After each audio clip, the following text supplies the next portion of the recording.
Hell of a thing to dream about. Dax is the kind of guy you don't call ahead. You just show up, and somehow he's already expecting you. I need information on a route, and he always knows more than he lets on. Well, look who's here again. Makes me wonder what you're about to show me this time.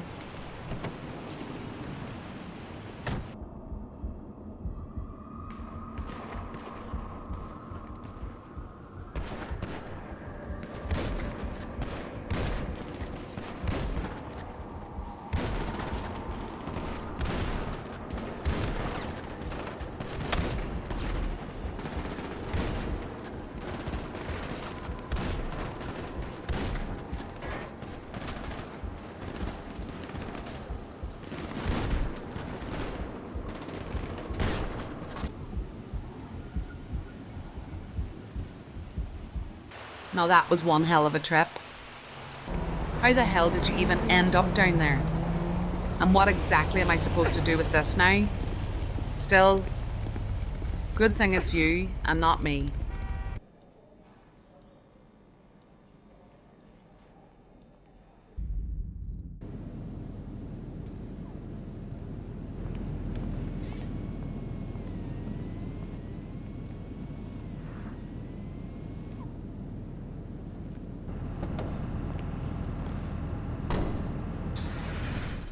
Pillbox Hill, another contract. But that's not where my head is. Brunner brought me papers that never should have ended up in the wrong hands. Somebody's been digging through my old roots, and I don't like that one bit. A tale doesn't worry me. I've known every turn between Pillbox and the desert longer than these people have been alive. This shipment is getting delivered, whether my shadows like it or not.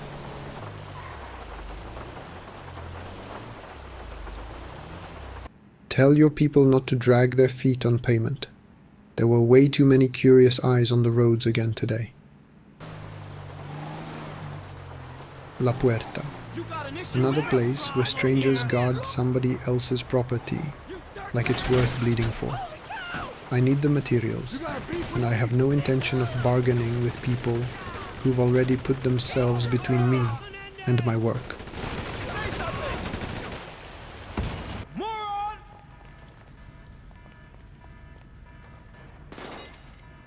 The real pleasure is seeing their faces in that last second. Easy, boys. It's just business.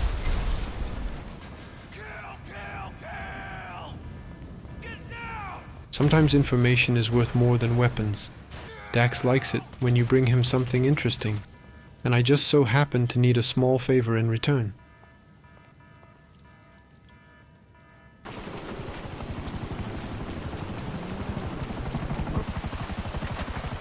They always seem to think a couple of guns in the sky are going to change something. But gravity is a brutal thing, once there's a hole in the tank.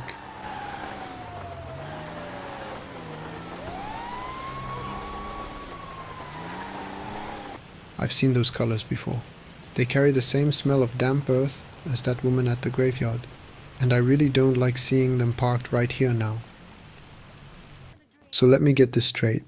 I bring you information. Then I'm supposed to tear up everything in Stub City, track down some pink meth at Miller's Fishery, and after that haul that garbage all over your drop spots? Dax, you either seriously overestimated my goodwill, or you've got me confused with one of your pet idiots. I don't work for Dax, but the pink trail in Stub City hits too close to home to ignore. If those bikers decided to weave their new garbage into my old roots, I'm ripping it out by the roots. Sometimes the only reason to play by someone else's rules is so you can flip the whole table when it matters. Stub City smells like old filth and fresh blood. These bikers won't even understand what they're dying for, and that's always the best part.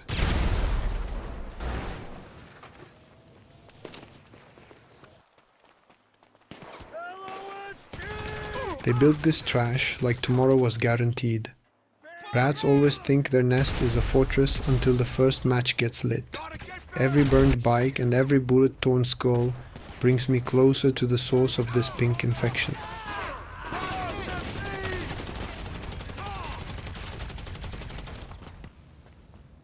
Stub City is burning, but that's only the beginning. Miller's Fishery is next. If Dax wasn't lying about what they're cooking out there, the bottom of the Alamo Sea is getting a fresh load of bodies before sunrise. The road to Millar's Fishery turned out to be clogged with idiots on bikes. A fishing yard at the edge of nowhere is the perfect place to cook something nobody wants to talk about out loud. If the pink meth really is here, then I'm finally about to see who decided to poison my roots with this new filth.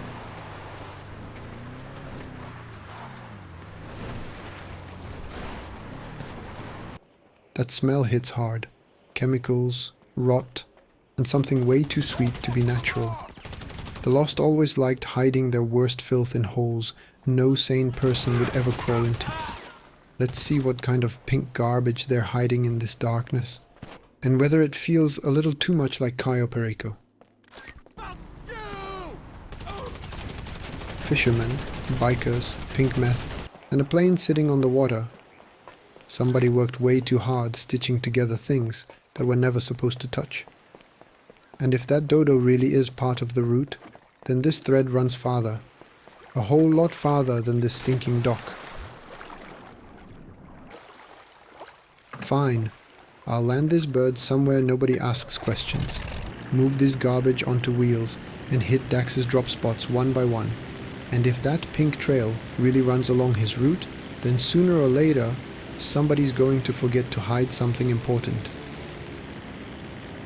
That pink load behind me feels like it's burning the air out of the cab, leaving nothing but chemicals and the taste of trouble. Every mile brings me closer to the end of this setup, but the closer I get, the more I can feel it. This route wasn't laid out by Dax. It was built by someone a whole lot better at hiding in the shadows.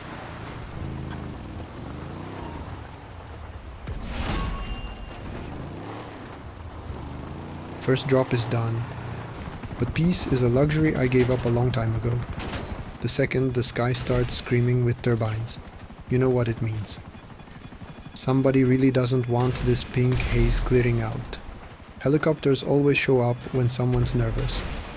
And this time, somebody's very nervous.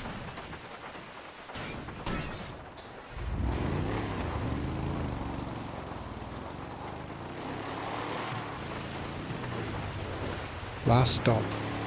The route is finished, but this ending doesn't look the way I expected. A cargo bob in the sky isn't just delivery service, that's heavy logistics artillery.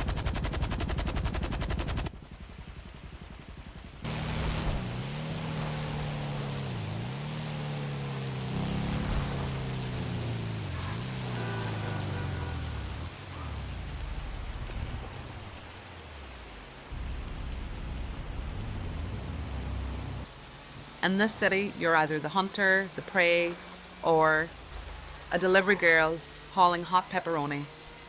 It's just pizza, just another night, and just a way to keep from sinking any deeper into debt than I have to.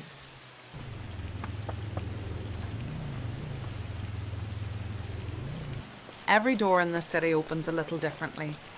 Some people are glad to see you. Some look at you like you brought trouble instead of dinner. He didn't even say thanks. But in this city, gratitude's its own kind of currency, and hardly anybody pays with it.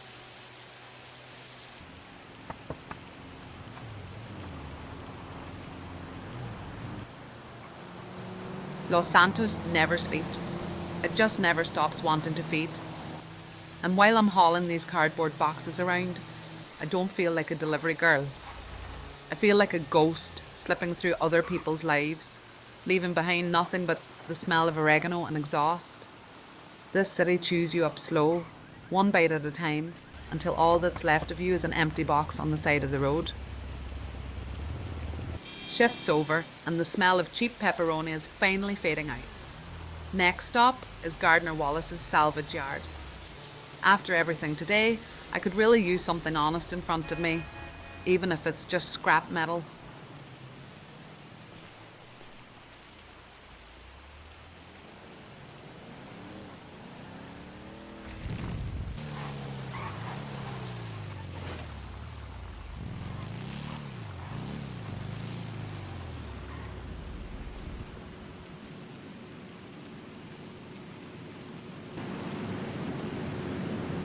See you around. Save a little of that for me.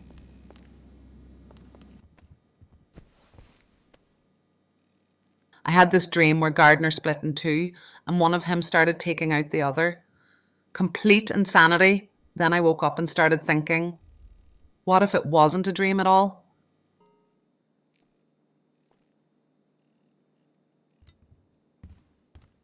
A familiar accent this early in the morning is either a good sign or a brand new problem.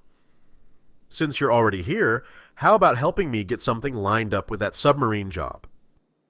If this doesn't involve diving straight into a shark's mouth, then maybe I'm in.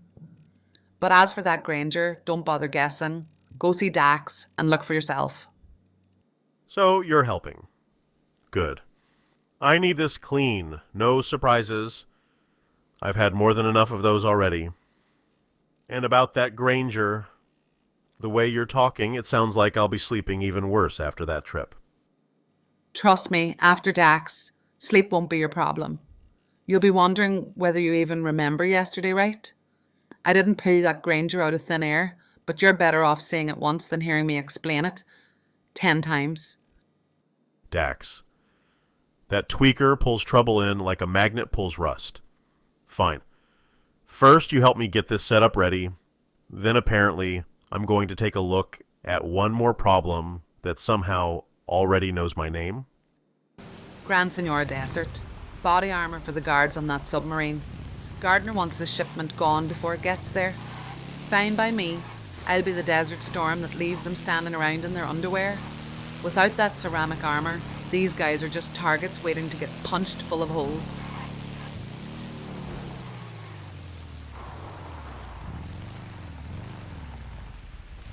Now they're about to find out what real desert heat feels like.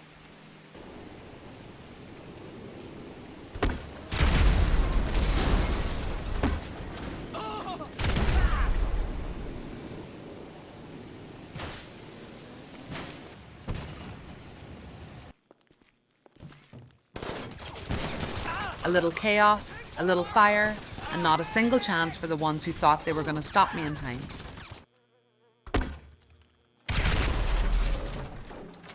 If Gardner was right, then this place had to be holding more than just the shipment.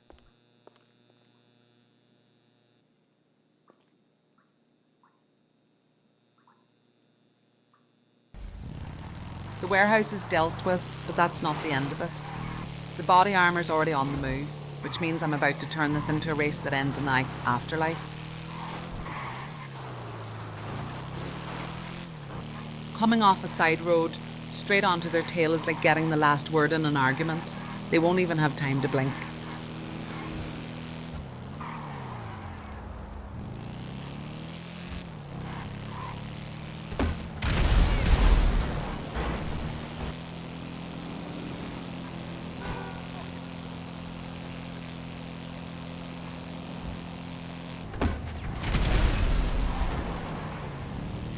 Another chunk of metal turned into scrap, but the second the sky above you starts throbbing with rotor blades, you know they finally decided to give you some real attention.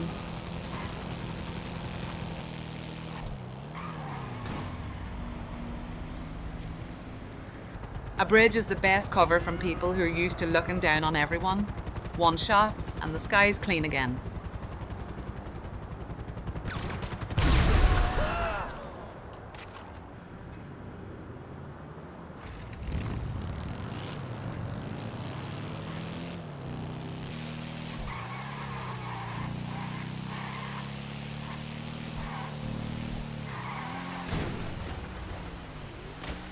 Now that was a hell of a wipeout.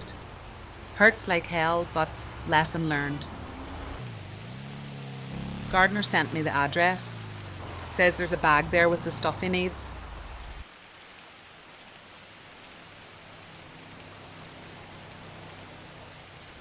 Yeah, this should be the place, assuming the pen isn't lying. Looks like Gardner keeps his bags in the same places normal people go to buy socks.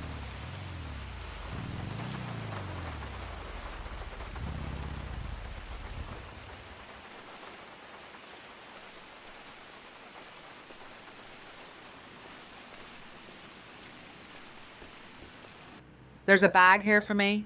Not the kind you put in the display window. Got it. The bag's heavier than I expected. Hopefully Gardner knows what to do with it, because I'm just the courier here, not some expert in secret weird stuff.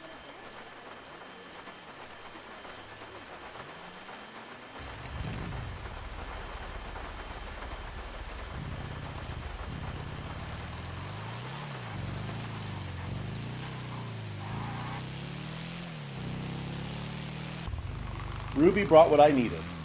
Now it's my turn. The guards are down to their underwear, and they're not the ones jamming the signal anymore. One thing left to do. Go down where nobody's expecting visitors and take what I came for.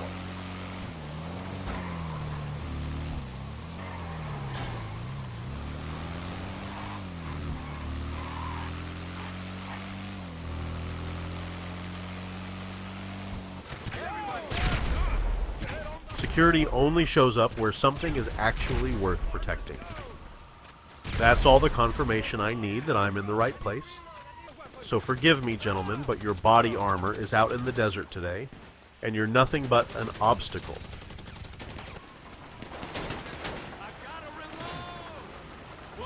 The worst thing in places like this isn't the bullets. It's the noise in your own head. One step, take cover. One more step. And either you get close enough, or you end up becoming part of the scenery. There it is. Height, rusted metal, and one button that's supposed to drop this thing into the water. It all looks simple enough. Right up until you remember there's a submarine ahead, and normal people don't go crawling into submarines.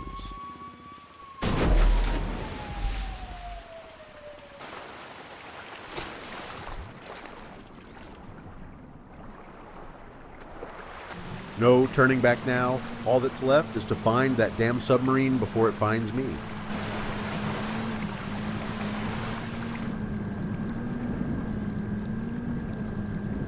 Everything looks quieter underwater than it really is. Even when life around you keeps moving like nothing's wrong, you still know there's a very different kind of depth waiting for you up ahead.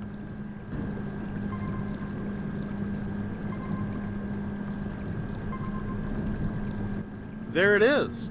Somebody else's billion-dollar toy rocking on the ocean floor like its owner thinks depth is protection. Let's see if there's really something inside worth getting soaked to the bone for.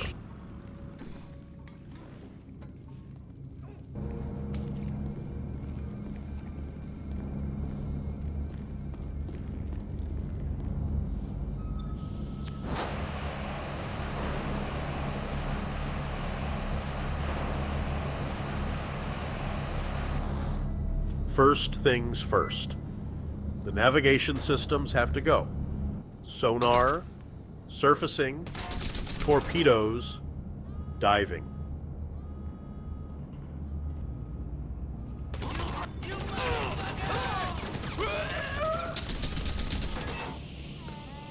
You fucking loser!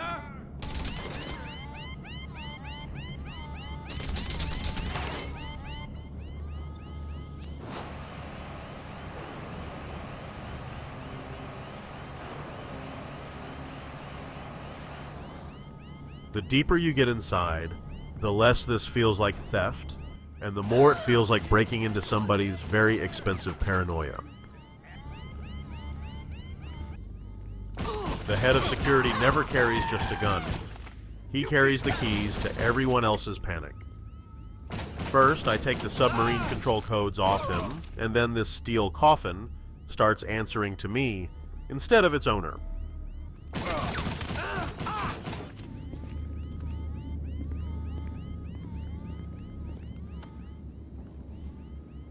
That's it. The dirtiest part is over. Now all that's left is making this beast obey.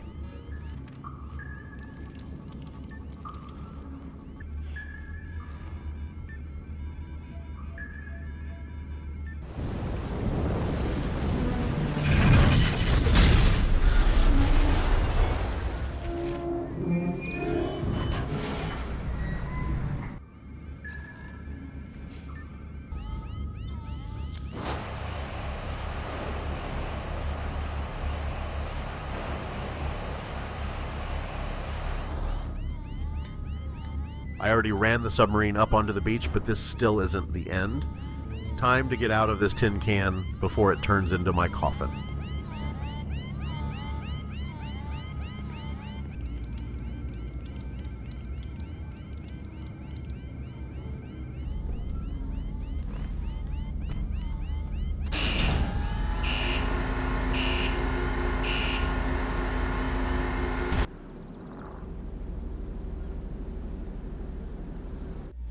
We getting out of money.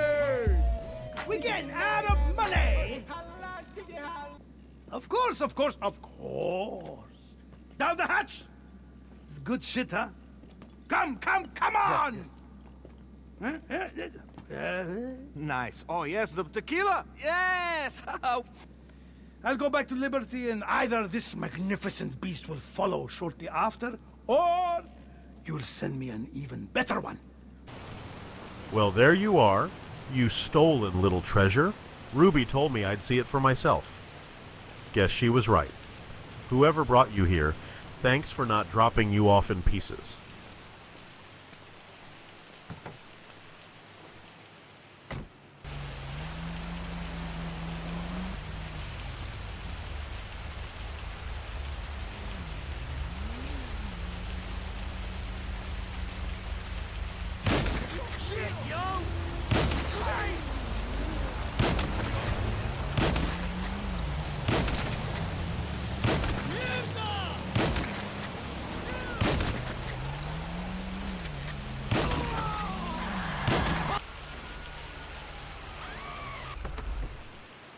What the hell was that?